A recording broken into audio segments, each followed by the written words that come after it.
Movies worth watching and watching again. These are movie gems. Shh, it's starting. You know, it's a treat to sit down to a great movie. But do you have trouble finding a worthwhile film you can watch with your family and friends? I'm Jay Fulmer, and I'm here to help. Let me recommend Delicious. This French-language period drama is set in 1789, only months before the Bastille fell, the flashpoint of the French Revolution.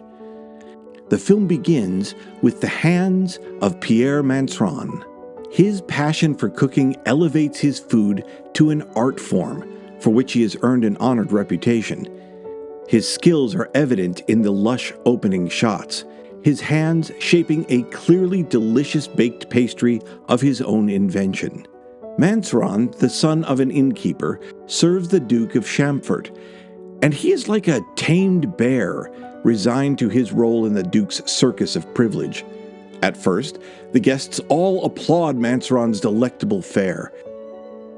When a self-important clergyman expresses disdain for an appetizer, we see how fickle and fragile the opinions of the aristocracy are, as all the guests then turn and mock the food they had praised moments before.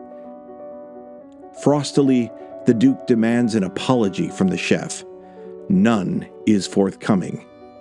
With his son Benjamin in tow, Manceron is dismissed and returns to a ramshackle highway rest stop his deceased father had owned. At first defeated and humiliated, Pierre is joined and inspired by the secretive Louise. She believes his quiet inn could be more than a stop for weary travelers seeking sustenance, but could be turned into an entirely new kind of eating place, one built around great cooking and hospitality, and meant to serve diners of all walks of life. This becomes their own personal revolution, the creation of the first ever French restaurant. This is easier imagined than realized, as hidden objectives and Manceron's personal struggles threaten to derail their progress.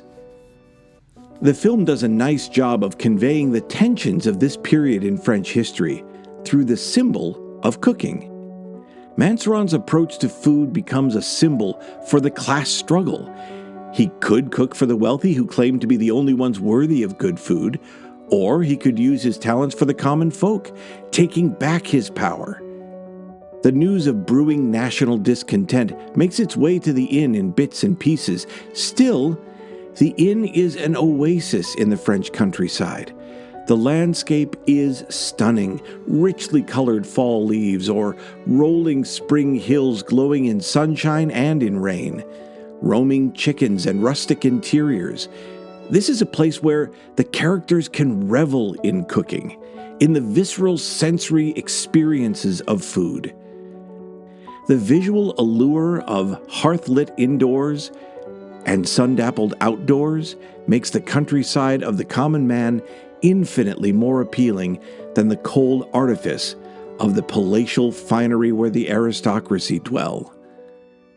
Genuine and authentic versus contrived and self-important. The result is an incredibly emotive story, one that effortlessly envelops you in this world and keeps you engaged far more than you might expect. Pierre's story borders on tragic, holding on to the fragments of his past life despite his former employer's abuses. His chemistry with Louise is exquisite, their partnership providing the film with a much-needed soul. Our senses are fully engaged. We can imagine the smell of the rabbit or the texture of the radish or the nutty aroma of the garlic. The best scenes in the film focus on the rich details of the food Manceron is passionate about. How his hands handle the ingredients, how he tastes the food with an expert palate, and teaches Louise. The film has wonderful still shots periodically of tables laden in food or various other details, evoking the effect of Dutch still life paintings of the 1600s. Paintings that reflect the talent of an artist to capture the fleeting pleasure of life. Whether or not this movie represents the actual story of the creation of the first fine dining restaurant, it's a heartwarming journey that will make you long for the foods you savor, reminiscing on the joy of sharing them with those you love. Delicious was released in 2021. It has a runtime of 1 hour and 52 minutes, and it doesn't have a rating from the MPAA. Instead, I'm going to go with Canada's rating, which rates it PG. There's very little language, violence, or intimacy. There's some lowbrow double entendre, but it's a wonderfully clean film. I give this movie 9 gems. Well, what do you think? Would you like to try it out? You can probably find this film at your local library, but you can also watch it through streaming online.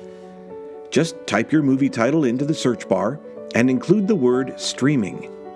You'll see results showing where you can rent it, or perhaps it's already on a streaming service you subscribe to.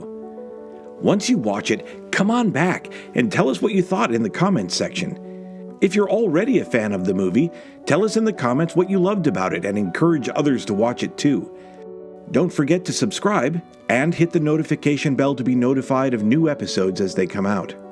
See you next time for more Movie Gems.